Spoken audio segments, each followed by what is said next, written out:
Hello, everyone. Welcome to Take Human Action PA, episode 50. That's a big one. 50 episodes, hard to believe. I wasn't around for each of those 50, but I'm glad I was able to contribute to some of them. And we've also got Autumn here with us. How are you doing, Autumn? I'm great, Calvin. Thanks for Yeah, having it's good to have you with us. Sorry to everyone out there that I did not get a notification out for this episode sooner. The idea for the episode changed several times. We originally had a guest lined up that I think I mentioned before, and BJ unfortunately had to reschedule. So we'll have him on in a few weeks. So after thinking about it for a little bit, we were able to just line up another guest at the last minute. So we're going to thank him very much for jumping on board with relatively little notice. Hopefully we'll be able to make episode 50 special for everyone out there. Autumn, you have anything to add? No, it's really great. I mean, we would have had Mike on a little later, but so appreciative. And I think, he spoke at the Libertarian Party convention in Pennsylvania. And I know he's done a lot of state conventions this year. He's really, really taken his message out there. It's nice to see. Right. So let's bring him on now. He has worked in commercial banks, international and federal agencies, and the White House. He advocates for free markets and financial services and launched a successful executive education and consulting business. He's also taught economics at 3 universities. He served as a police officer in Broward County, Florida from 2010 to 2021, including as a field training officer for several years, and all as a registered Libertarian. He also ran as an LP candidate in Florida's Congressional District 20 for the year 2021 and 2022. Let's welcome Mike ter Maat. How are you doing, Mike? Good. It's wonderful to be with you. And please don't feel like you need to thank me for coming on. It wasn't so much at the last minute. It's a great pleasure to be with you. It's particularly a treat to be with you, Calvin, on one of the evenings when you have Autumn with you. If I had my choice, that would have been it, but I don't want to embarrass her too badly. But it's a double treat for me to be with you and with Autumn. So well, he's thanks. A farmer, guys. Oh, well, that's nice to hear. Yeah, we do have some good hosts on this show. I like to say. You do. Not yeah, no disrespect to the no disrespect to the others that you've had on. That's for sure. You have a good crew. Man. All right. Now you're derailing me already. Okay. Well, and it's good to be with you. I didn't have anything else important lined up. I mean, I did have to leave my mother at the airport, but she'll be okay for a few hours. And I sold the opera tickets and I canceled the dinner party. So I think we're in pretty good shape here. Don't worry about it. Well, I hope she'll be okay. Oh yeah, she's a trooper. I mean, the walkers they build these days, they help you do almost anything. Yeah. And my sister gave her $20 when putting her on the airplane, so I think she'll be fine until the morning. Yeah, Tesla's building like walking robots with hand dexterity and stuff like that already. So in a few years, it'll just be like robots carrying grandmas around. Yeah, well, that's probably true. I can't afford all that, Calvin, but I appreciate the heads up on the technology. Oh, man. Well, before we get completely off topic here, let's go into a little bit about yourself. So why don't you tell us about... Oh boy, that's exactly what your audience wants to hear, is something about me. How badly do you want to punish these poor people? Well, we ask everyone. We ask everyone. Well, what can I tell you? I did start out as an economist. I worked in banking for a long time. Went to graduate school in Washington, D.C. Of course, everyone goes to Washington to make the world a better place, right? Because that's where that happens. You got to work for the government, the seat of all power, to make the world a better place. So that's the only place. There's no question about what kind of motivations there are there. All you got to do really is, if you're a young conservative economist, all you really got to do is move to Washington, help the government work more efficiently and stay out of people's lives, and everyone's going to get rich and famous, and the beer will taste better. So that was sort of the plan. Didn't work out exactly that way, but I was lucky. I went to a very pro-free market graduate school at the George Washington University, so I had a really wonderful experience there. And being in Washington is what it is. I had a lot of great experiences. I got a chance to work for the White House for a couple of years, and worked with some Republicans in those days. Did have a chance to work in the financial services industry both before that and after that. Spent a lot of time lobbying Congress and the regulatory agencies in Washington on behalf of free markets and financial services. Did that for a long time. And then a buddy of mine and I launched our own business. And we did that for a bunch of years. And that was a good time and a tremendous amount of hard work. If any of your listeners have ever run their own business, you know that the rewards better come in other ways besides just financial, because it's a tremendous amount of work. But that is how you learn how so much of the real world works. And my second career went to work as a cop, which is something that I had always wanted to do. I'm a big believer in public service, and police work is at its best anyway, nothing if not public service. And I'd wanted to do it, I guess, most of my life. I originally, for the first time, took an entrance exam back in approximately 1990, 89, 90, 91, something like that, when I was in Washington. Took the entrance exam for the Metropolitan PD in Washington, D.C., and just decided it wasn't enough money. Just decided it was going to be too difficult to raise a family on that. I don't know if that was the right decision or the wrong decision, but put it off. And finally, at the age of 49, you can't really put it off much more. There becomes a point at which it becomes very difficult. So worked as a cop for 11 and a half years, from the age of 49 to 60 until about a year and a half ago, and ran for Congress representing the Libertarian Party in South Florida in District 20, which was a hoot. Speaking of things for which you better be well motivated, because, as a Libertarian, the chances of doing well in terms of the vote count aren't very good, but it is a tremendous vehicle to get the message out. Yeah, it definitely is. When you put the work into it, that's what those races are good for. They're good for getting the message out there. That's why we run in them. That's for sure. Well, of course it is. And people pay attention in a way that they wouldn't otherwise pay attention if you were just some creepy guy standing in the parking lot, right? So if you're standing in the Walmart parking lot, you can at least open the conversation with, "I'm running for Congress. Can I give you a brochure?" Right? As opposed to, "I'm just some random fool. Can I give you a brochure about something that has nothing to do with your daily life?" That's going to be an uphill climb.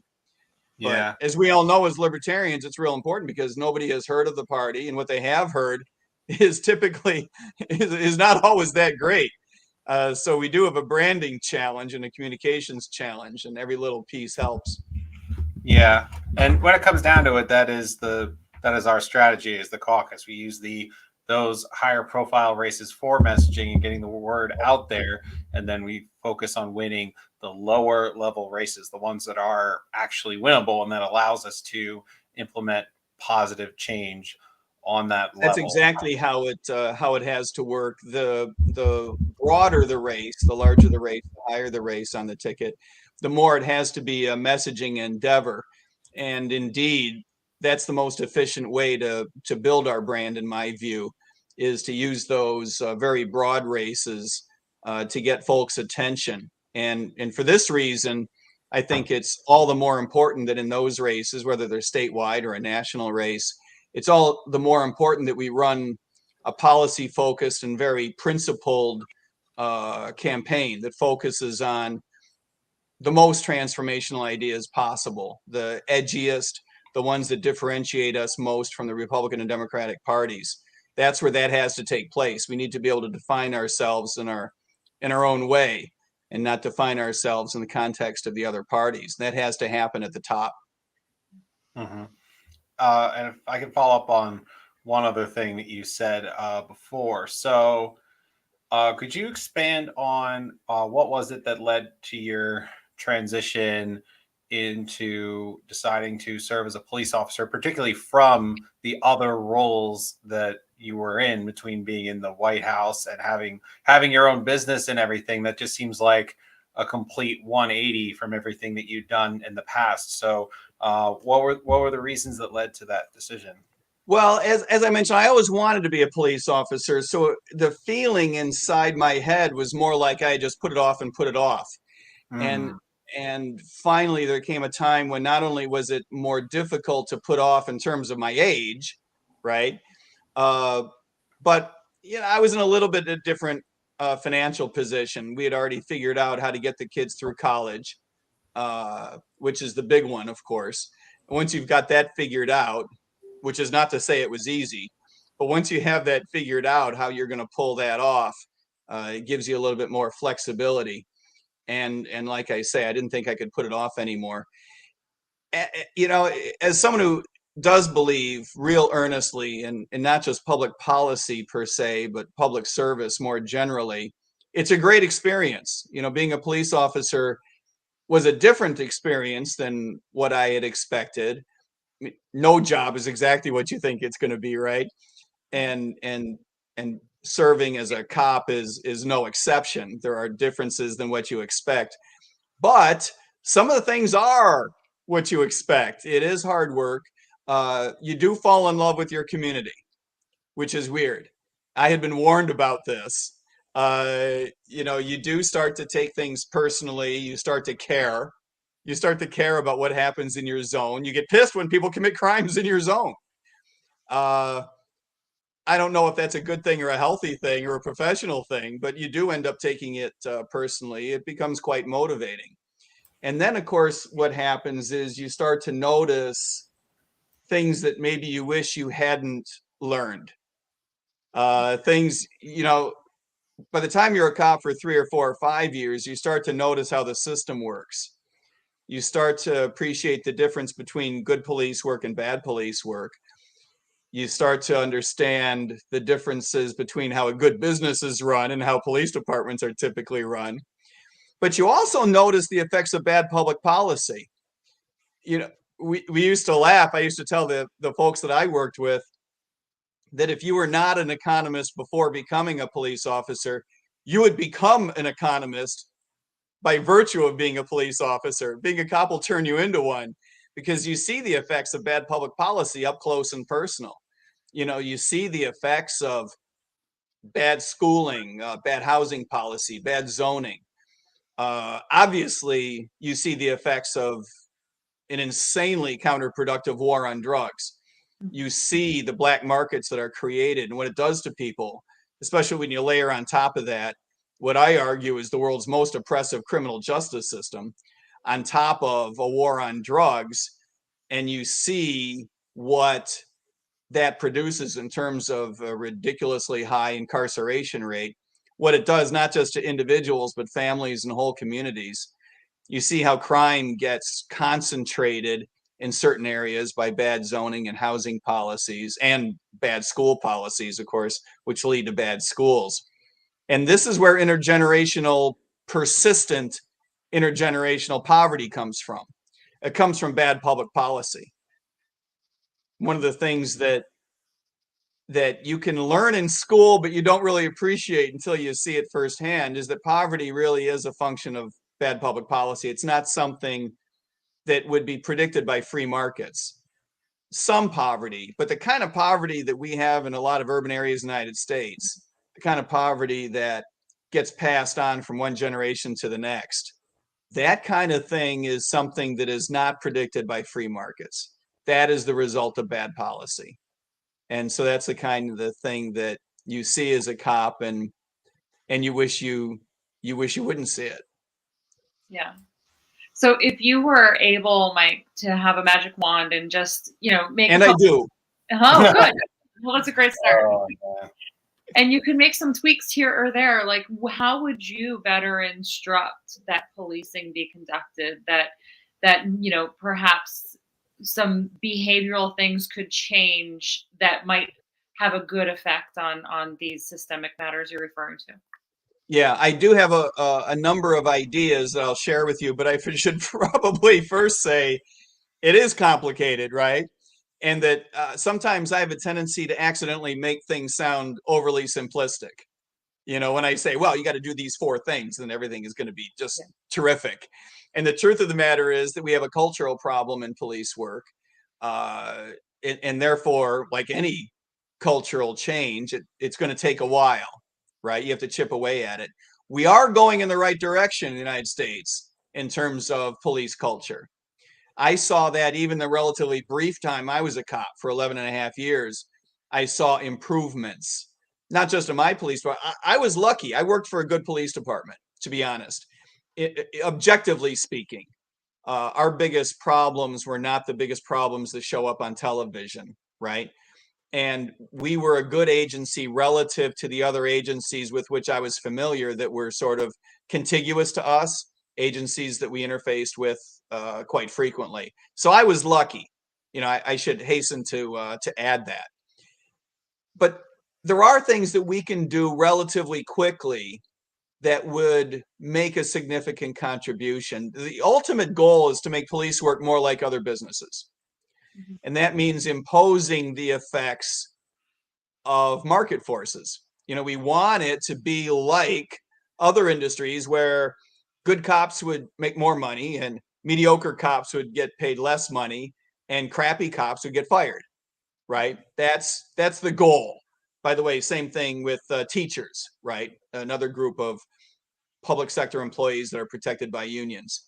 And what you would hope is that your typical local politician would take the bull by the horns and impose a certain amount of discipline on the system to move in these directions. But so often local politicians are either politically captured by the unions. Certainly that was the case in the city where I worked. Or they're just not sufficiently competent. They don't know better. They don't know about, they don't understand police work. And so it's hands off.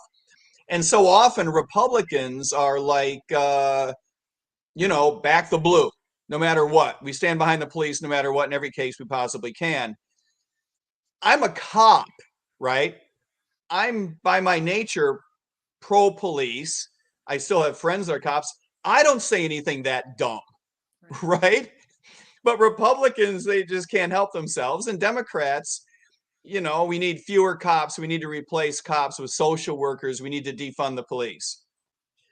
I got to tell you, as someone who's done the job, that's as unhelpful. Reform is hard work. It's going to be hard work. And we need people who are willing to do it. It's hard work, just heavy lifting hard work, but it's also hard work politically. You got to take a little bit of risk because so many constituents are either naturally just knee-jerk pro-cop or anti-cop. And so reform is hard work politically as well. But some of the things that we have to do, I believe, are things like replacing qualified immunity with a requirement for police officers to carry their own liability insurance, so that it's more like other high liability industries, like surgeons are the classic example, where they carry their own liability malpractice insurance and they're responsible for the premiums. So if you're bad at your job, you're going to get priced out of the market, right? Cops are nervous about losing qualified immunity, not because it affects so many cases, because it doesn't, but because they think it does, right? And so they naturally, when you share this idea with most police officers, as you might imagine, I've had plenty of opportunity to do so, the natural reaction is, I wouldn't be able to do my job. You know, I'd be frozen with fear about losing my house because I made a mistake at work one day. And nobody wants to move into a system where that's the case. We do want a system where cops are naturally incentivized to be more careful and to align their behavior more closely with the objectives, the ethics, the values of your community. So some of that is okay, right? But consider if what's the alternative? The alternative is the system we have now, where it's very difficult to seek redress in court if you feel like you've been wronged by a police officer or by a police department. Not impossible, but very difficult. That strikes me as un-American. We don't say in the medical field, we don't say, well, the doctor cut off the wrong foot. Apologies for the ridiculous exaggeration of an example here.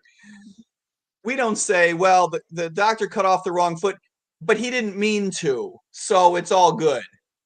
That's not the system we have, right?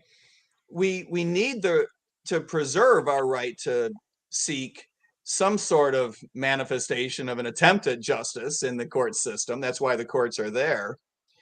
That's what holds individuals accountable to no small extent. And consider the alternative is that individuals who are in high liability industries don't feel the pinch of their mistakes at all. The buffer between police action and feeling accountable is enormous. It's in my view, it's too much.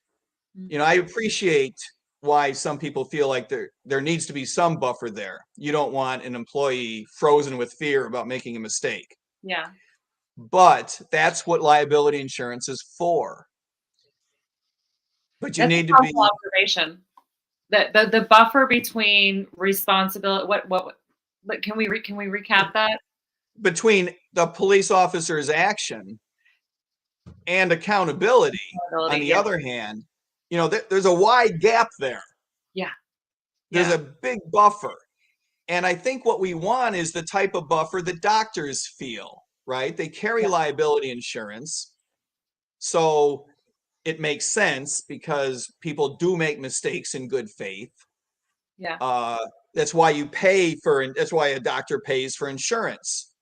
But at the same time, if you make a mistake, not that anybody wants to make a mistake anyway. I mean, humans naturally, you naturally want to do a good job. But some people don't have the skill set. Some people don't have the right attitude. Some people shouldn't be doctors. Some people shouldn't be cops. Some people shouldn't be teachers. Some people shouldn't be in other high liability industries. Yeah. And those are the kind of people that you want priced out of the market. Yeah. So I think you're going a really long way in hopefully winning over people who ascribe to the opinion that all cops are bastards. I'm sure you've heard, right? The ACAB community. So let's say Mike ter Maat is a former officer. And it runs the range, right? There are people who say that, and there's people who, think all cops are angels. And cops are humans. Yeah, agreed. I do agree. And humans do stink. Don't get me wrong. Humans are the worst. But we're very flawed. Yeah. To be human. But right. So highlighting Mike ter Maat, the former officer who also wants to abolish qualified immunity, right? That's a good for anybody who needs to be convinced that you're not an awful cop. Well, I can still be an awful person, but at least I think I got this particular one right. And the reason I think that we have this one right is because I really like the idea of bringing a third party in from the outside, from the private sector, to hold the system accountable in a way that politicians are either too inept to do or politically unwilling to do. Imagine what you would really want is a local politician, whether it's the head of a county or the city or even at the state level. What you'd want is for your mayor, for example, to say, I'm not interested in dickering around with whether or not you want to get paid $60,000 or $70,000. That's the usual negotiation annually. We go through that song and dance. Never mind all that. I'm going to pay you $85,000. Mm-hmm. But here's what I want, right? I want the right to pay the best officers more, and I want the right to fire crappy officers because I'm in a bad mood. Yeah, it's innately against what unions typically stand for. Of course it is. You put your finger right on it. But this is what the politicians should be negotiating for. Because I got to tell you something. The vast majority of police officers think they're pretty good at it. Most of them are right. But want to be good at it. Yeah. And if you gave them the opportunity to make more money, but be responsible for their actions and held accountable and to be graded in some sense at the expense of your buddy over here is probably going to get fired next year. Yeah. I got to tell you, it's every man for himself at that point. Well, it also, I think, would have the effect of empowering them to, well, perhaps not empowering, but emboldening them to stand up in the face of, as opposed to going along when something isn't really the right thing. That's exactly right. I agree with that wholeheartedly. It's not a silver bullet, right? We're not going to fix every case, but it would give some incentive to not only doing a good job, but not surrounding yourself with people who do a bad job, because it will bring you down. Yeah. Yeah. Yeah. And, and so that's, again, I was a union employee very early in my career. I was just working behind a desk, and Yep. I was an exceptional contributor in my office. And You worked hard, right? They wanted to keep me, but I wanted advancement, and they wanted to pay me more to keep me, but they weren't allowed. Right. So the union contract wouldn't let them. Correct. Right. So I got a bad taste in my mouth from unions in early in my career. And I feel like that's part of, right, that forcing brotherhood onto people, when really what you need is for them to be policing each other. It's very counterintuitive. It's very, I'm seeing more negative effects. I wish that we didn't have mandatory participation in unions as much as we do. I agree. I agree with that wholeheartedly. I also think that we need to negotiate with them harder, like I say, or bring the third party in from the outside. The other thing that needs to be said about the brotherhood, in my view, and I'm sure this is not the case in every police department or with every officer, but I believe that if you weaken the unions, whether you got rid of them completely or not is a different matter. I mean, I'm not advocating we take away your First Amendment right to form a union. But if you were to weaken the effects of unions, particularly negotiating for this blockade on evaluating employees on their performance, I believe that you would erode some of the bad parts of the brotherhood, but you would preserve the good parts, because the good parts are there and for the right reasons. Right. And that matters. Yeah. Yeah. When you're building that brotherhood, it matters why. It matters how. One of the problems we have in all public sector organizations is, that absence of profit motive. And the reason the profit motive is so important to motivating employees is not merely the money per se itself. It's because everyone understands what the objective is. So it's simple. And public sector organizations, often their minds wander because they're not sure what their objective is. Right. This happens a lot in police departments. Very few police departments have real strong leadership that will go in front of the rank and file and say, this is our reason for being. This is why we're here. And do so in a way that would rally the troops. This is so important because in any organization, you need to all be pulling in the same direction. Whatever direction that, pick one, right? If you don't pick one, people will fill in the blank. Yeah. And so often in a unionized organization, that becomes just get me to 25 years. Yeah, covering your ass to get there, to bring it home. Yep. Just get me to 25. Police work is a difficult profession out of which to transfer, because you're not developing a lot of skills that work in other businesses. Yeah. And so, once you're in it for 10, you're looking at the 25 or the 20, whatever it is. You're looking at what your goal is to get as large a pension as possible. And particularly in those agencies that make the mistake of giving you a bonus for making it to the finish line, I think that's a real mistake. Indeed, I think that they ought to be creating incentives to get out early. Most officers will tell you that 10 years is plenty. You're you're done in a lot of, you're mentally, if you're not changing your role in that department, if you're on the road the entire time. I was a patrol officer for the entire time. I had already run an organization. I had run divisions. I had been through all that. I had no interest in climbing some corporate ladder. Mhm. And I, when I went into it, I was planning on this being for 3 or 4 or 5 years at the most. And I really fell in love with the work. And I stuck it out. I did the 11 and a half. The reason I quit was to make more time to run for Congress, then came up here to Virginia. But for a lot of people, you do the 10 and you realize you're a little bit burned out, but what am I going to do? Right. So you start running for the 25, and that is not a good way for your employees to be motivated if you actually want to accomplish something meaningful. Yeah, agreed. So I think we've laid a really good foundation that if anybody's mind is open to being changed about whether they could like a cop or not, you should have accomplished that here. Well, I don't know about that. Oh, were you about to ask it, or should I? I was going to pivot to his financial career. What do you think? Oh, okay. If I could ask one more question about that before we move on, then. So you did touch on it as far as, not everyone's the same. But if you were to give like an elevator speech to a libertarian on, if they're of the mindset that all cops are bad, like what are some things that you could say to them that would help them see a different perspective? Well, the first thing we touched on is that cops aren't human. So to the extent to which you're just normally frustrated by humans, you're right.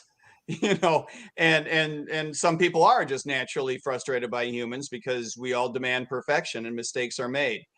So, we all have to sort of understand the baseline of what we're dealing with.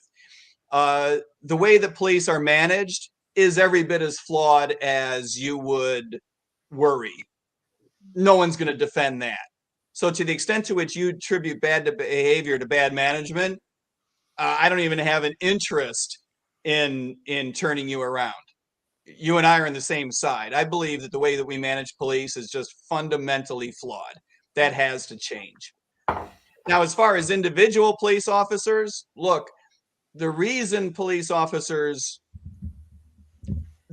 people, let's go at this angle. The reason people become police officers, by and large, not uniformly, but almost uniformly, is because they want to help out.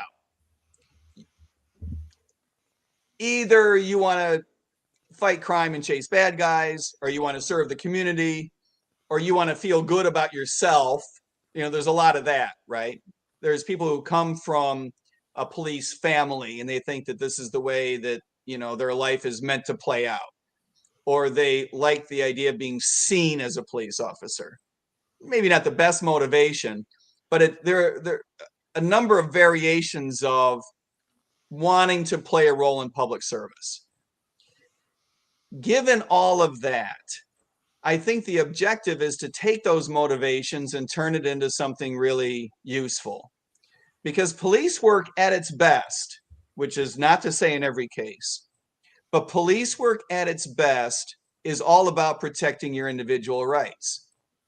It is a libertarian cause. It's not always executed in a libertarian fashion. And that's why we get so frustrated. But it is a libertarian cause in the sense that they're there to protect you from crime. They're there to protect you from each other, us from each other, right? And one thing that I noticed when I became a cop that I did not expect is that police officers have an enormous amount of latitude on a case-by-case basis. There's typically no supervisor there. It is a team sport. You typically have other cops around, and nobody wants to look like a jerk in front of your buddies. But as far as making decisions, enormous amounts of latitude. And so one of the things that you figure out after doing the job for a few years, I'm the last defense in terms of protecting these people's rights from me, from the government.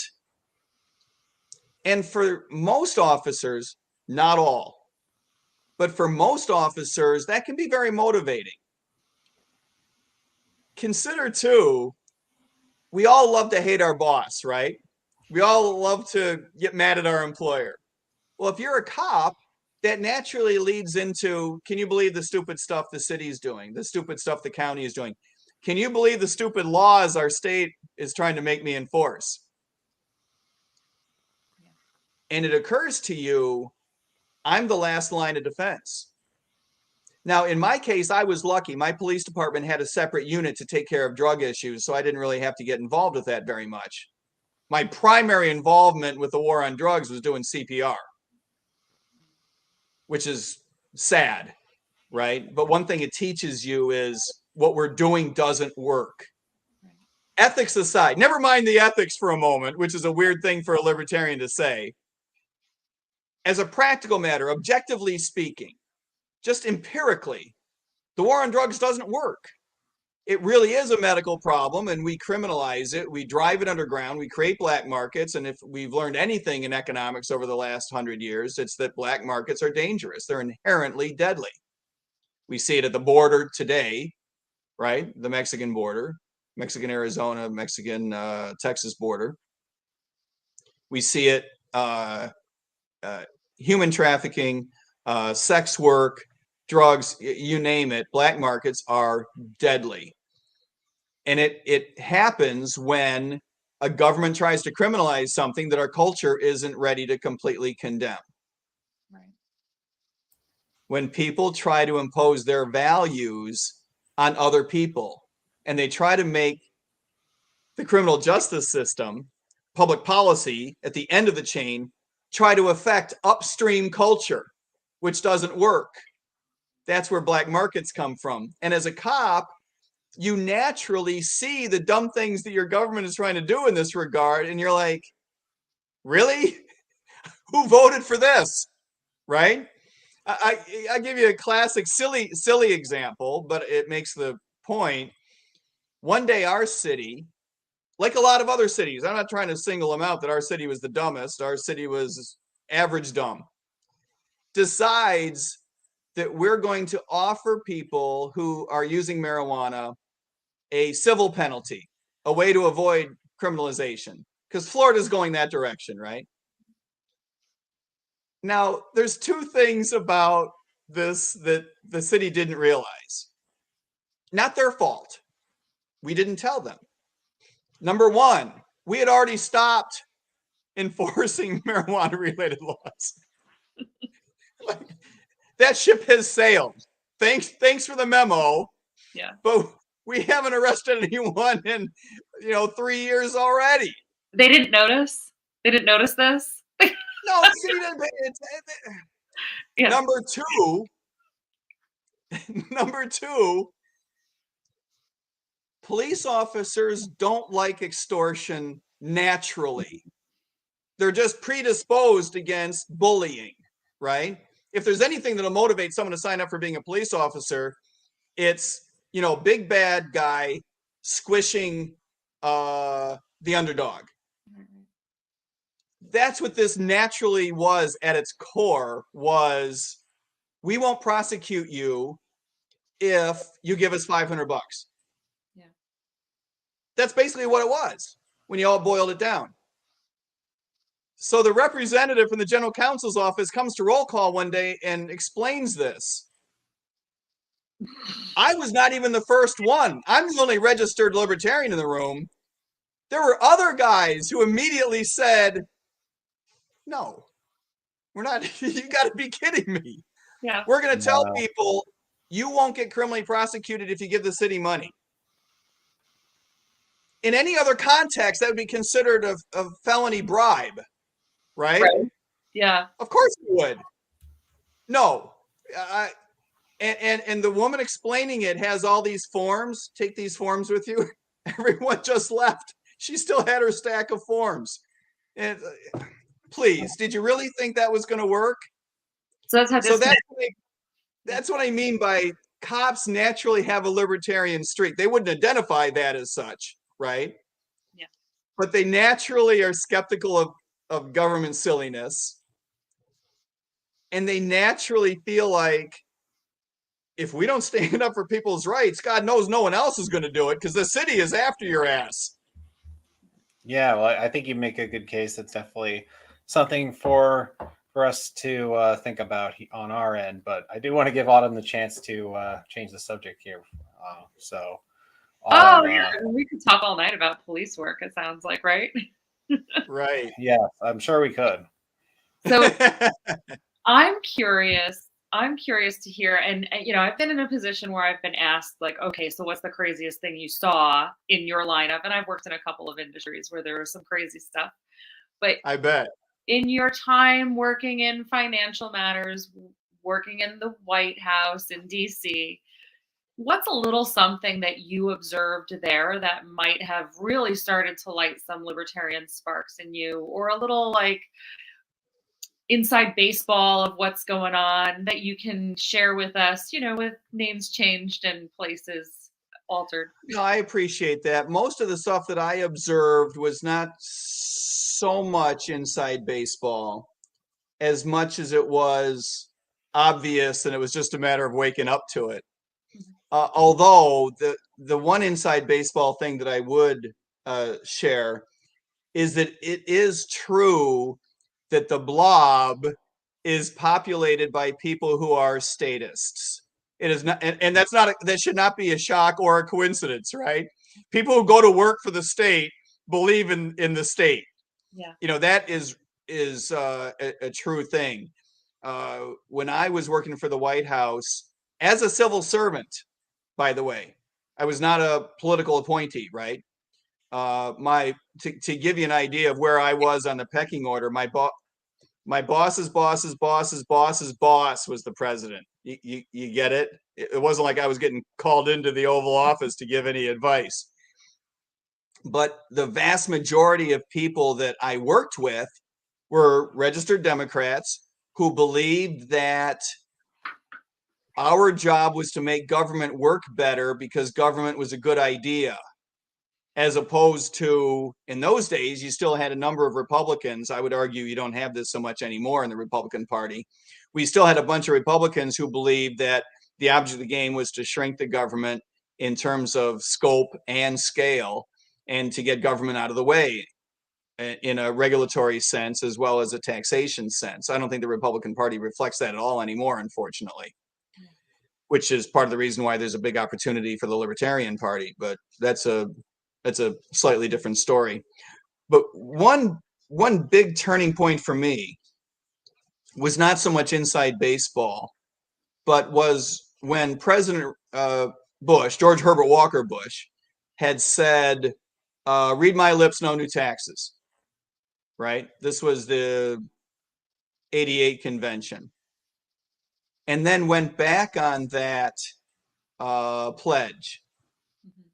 That was a real disappointment because, you know, I was still in my 20s and, you know, I thought I was a Republican and, you know, I thought the president was a Republican too, right? and you kind of learn either he's not or that's just not what a Republican is anymore. And so that was a bit of a turning point. I definitely remember when my buddy Ross, an IP attorney who still does IP work for me now, told me in my backyard at a party one day that I was a libertarian. And I basically said, I don't say mean things to you. Why would you insult me like that? and he never made the jump to libertarianism.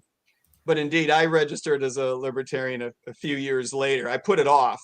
I did not register as a libertarian until around 2010 or so. To you youngsters, that probably sounds like a long time ago, but in the grand scheme of things, it's not so long ago. Around the same time as I became a cop. For me, I came to libertarianism from what I would consider to be the right-hand side, which is to say, believing that, you know, we need to reduce the scale and scope of government to make the world work better, to make the economy more efficient.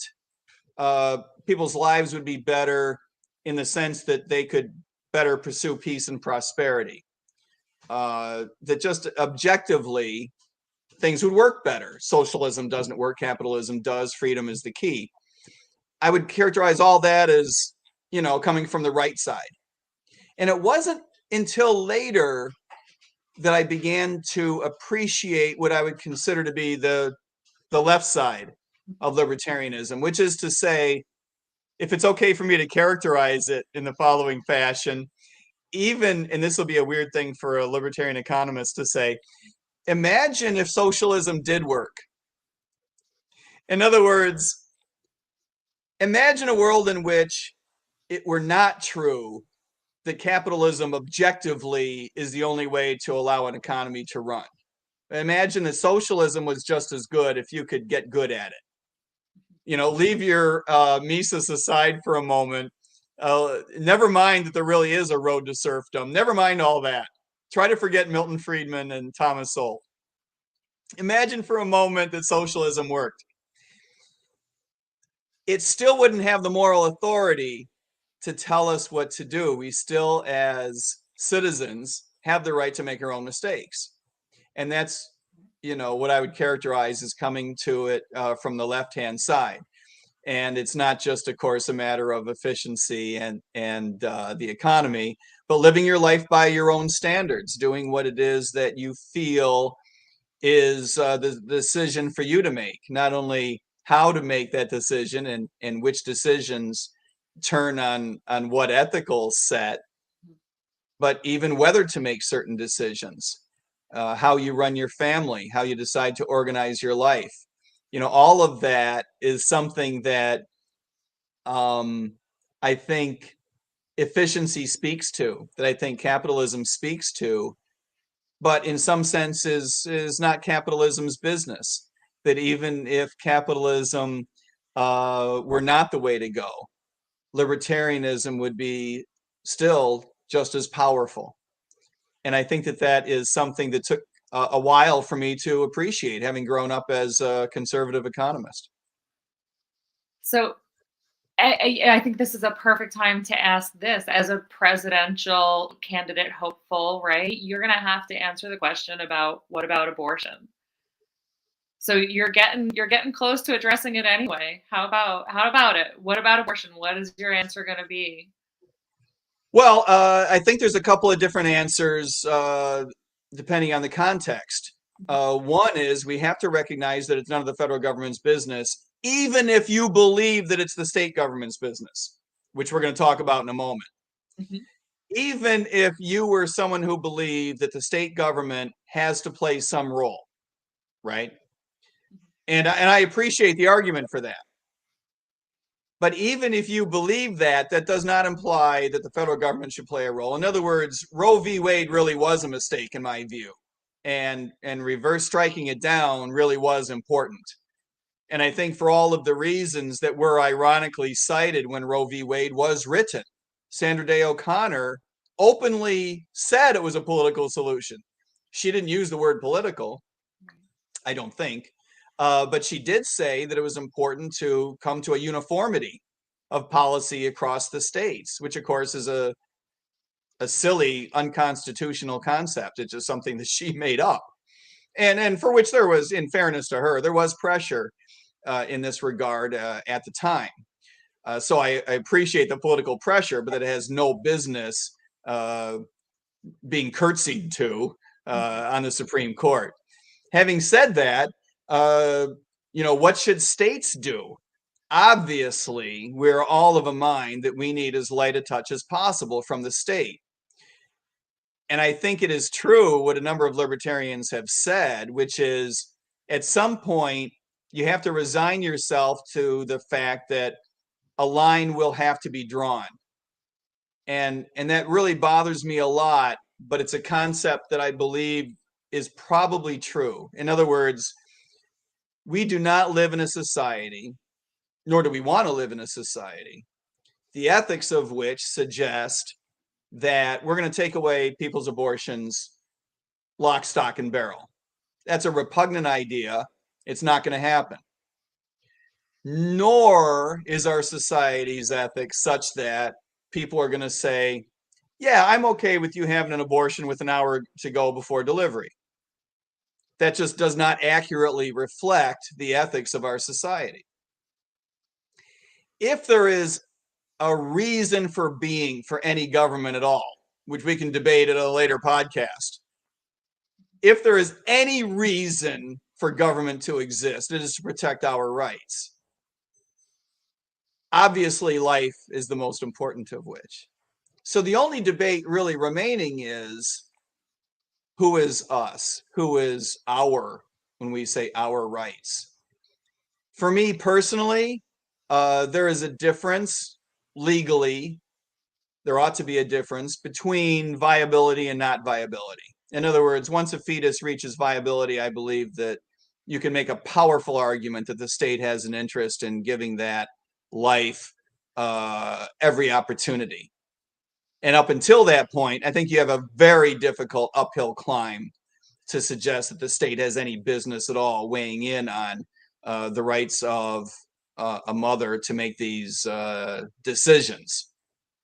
But it is important, however you feel about it, to recognize that the states are going to have to grapple with these issues, and that it is up to us individuals as a community to make decisions about what it is that we're going to criminalize in a way that recognizes that, as we were talking about before in terms of black markets, public policy has to be downstream of culture.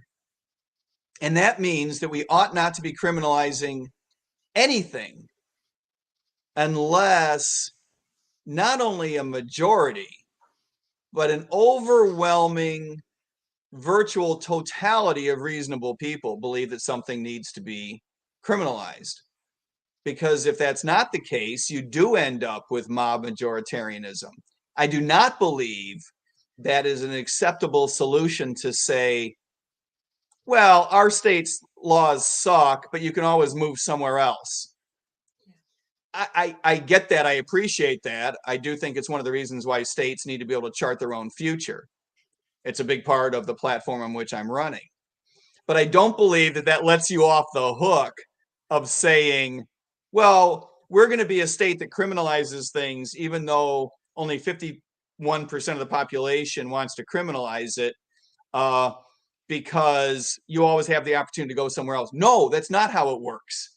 We do not make our decisions appropriately by a majority saying we don't like something and therefore it should be criminalized. No, as libertarians, we need to stand up against that firmly.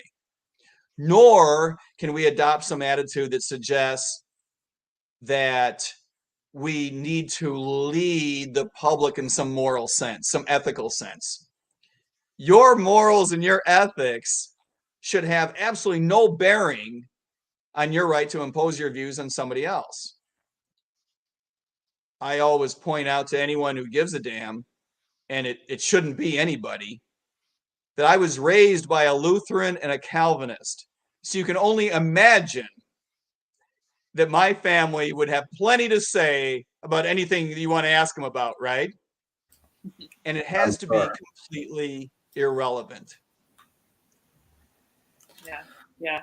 I had a lot of success on the abortion issue in talking with people who thought that there should be very nuanced exceptions about when you can and can't get one, in invoking the question of, so you're comfortable with the government making deep inquiry in every instance of pregnancy and trusting them with that information about people's personal decisions about their lives. Oh, and being expeditious about it so things can be done timely also. I agree with you. If you're getting into the weeds and details, you're doing something wrong. Yeah. And it's just another, so that's the instance on the right, I find that occurs the most, of people not thinking about the policing of these policies that they promote. The most common instance on the left of not thinking about how things are policed is when they propose certain restrictions on guns that people already own, right? They don't think about, what does it look like to execute that law that you propose? Who are you going to hire to go door to door?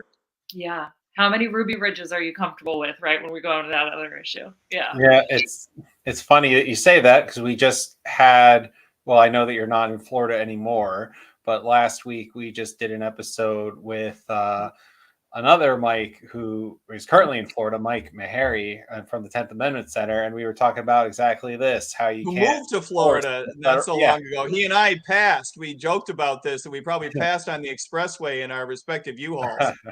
Right. So yeah, he was just saying you can't enforce these federal laws if you don't have the state and local officers, essentially helping you out. Well, that is exactly right. And that's something that states need to get better at, standing up against the federal government. Even, and we don't see this. We don't see this type of political leadership, but we do need the type of political leadership who says, even if I agree with a federal statute, it's not right that state resources would be used, manipulated, dedicated to enforcing those. It's one of the reasons why I believe that the federal government needs to get out of the law enforcement business. Even if we liked the FBI, even if we thought the FBI was the greatest thing since sliced bread, and we thought the DEA was doing a good job, and the ATF is your favorite uncle, even if you believe these things, it's inappropriate for the federal government to be in that business. Yeah, exactly. That is a good point. So, Autumn, you have any more questions before we Well, wind up? as we are coming close to the hour, I didn't think that we'd have the. Well, I didn't know that I was going to get so excited about the conversation with you, Mike. I thought I was going to be petering out more than I feel great. I'm invigorated. You are invigorated. Don't slow down now. I'm curious what, we've got our things that have interested us.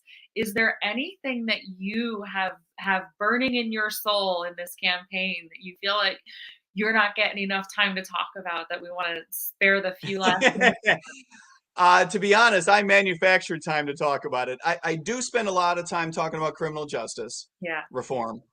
I also talk a lot about something that I feel very strongly about. I spend a lot of time talking about ending the Fed. And the reason I do that is sort of twofold. One is that, or threefold. One is that I believe it's a strategic matter, that we need to differentiate ourselves from Republicans and Democrats by telling the truth. If our message is inflation is naughty, I don't like inflation, I wish we had less inflation, elect me, I'll vote against inflation. I stay home. I mean, don't even bother. That's what a Democrat would say. That's what Republicans say. I don't find that either interesting or differentiating. I also don't find it terribly well informed, and I don't trust that that person's going to be able to do anything about it. The truth of the matter is that the problem that we have with inflation is deeply seated in the structure of our government. It's an institutional level problem. The Federal Reserve is a 100-year experiment by well-meaning people, super talented people who really believe in the mission. And they have proved, if nothing else, that it's absolutely impossible for them to live up to their mission. It is just not true that the Fed can lean against the boom-bust cycle in a way that helps us out. Notwithstanding the best minds and the best efforts and tremendous esprit de corps, it just can't be done. And I feel that it's important that I spend time talking about it because it's such an important issue. The Fed is a bad idea whose time has come and gone. And because I personally have spent so much time in and around the Fed, I've met with the Fed Board of Governors in the boardroom itself. And I've had my research on the banking industry publicly cited by the Fed chairman. And I've spent a lot of time writing comment letters on various regulations and interfacing with Fed economists. A lot of respect for the people there. So I know that the effort has been put in.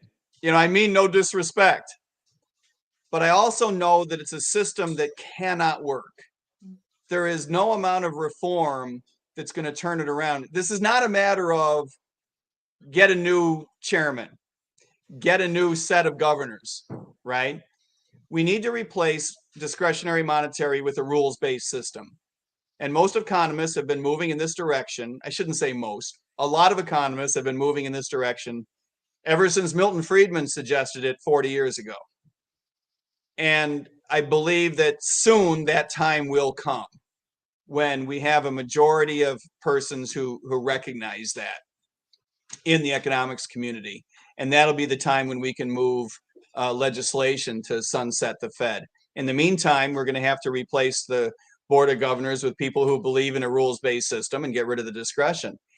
And the Fed has to go, too, for the other reasons that the Fed exists. Its regulatory structure stinks. We need to make Fed regulation optional, let banks get out from under it if they should choose to do so. Most banks do have the option today, but all Fed regulation needs to be optional in my view. I think banks should have the option of being unregulated if they want. Most of them would not choose that, but that should be an option for them. We need to take the Fed balance sheet and transfer it to the Treasury Department and make it subject to legislation and stop these midnight bailouts and these wacky decisions made by the government to protect deposits when they get in a certain mood or to bail out institutions when they get in a certain mood. It's got to go. And remember that the Fed is a very powerful political player. And that means it's going to be hard to stop them from doing dumb things like the digital currency that they're working on. The pilot program is up and running today. It's going to be rolled out in a wholesale fashion this year if they have their way. And soon, I don't know when, they're going to want to take it retail. That's a big deal. And it's a big deal not only for the privacy concerns, which are ginormous, because no one should be under the illusion that the Fed will not hand over data to the federal government. Of course it will. But also because it'll bias the way that market develops. We're in the next few years going to reach an inflection point in terms of our economy moving into a smart contract field. And it's going to change a lot of the way we do business. Everything from ordering to financial services to distribution, inventory management, all kinds of contracting is going to completely change. It's going to run on blockchain technology.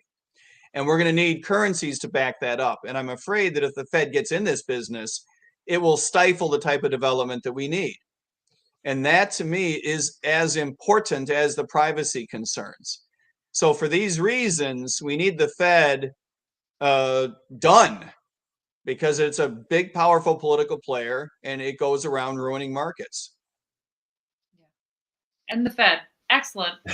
Yeah, that is a good note to end it on. It's definitely something that we talk about a lot on this show. The last time we spent a good amount of time talking about it was episode 47. We had on the team from Monerotopia on the show. They came out to Take Human Action tour event in New York City. So definitely go back and listen to that one if you're listening to this podcast now, and you haven't already. Thank you very much. That's great. Mike. They are a good team. They are very sophisticated. I don't know them personally, of course. I shouldn't say of course. I don't know them personally. But everyone speaks of them as being a very sophisticated team that is involved there.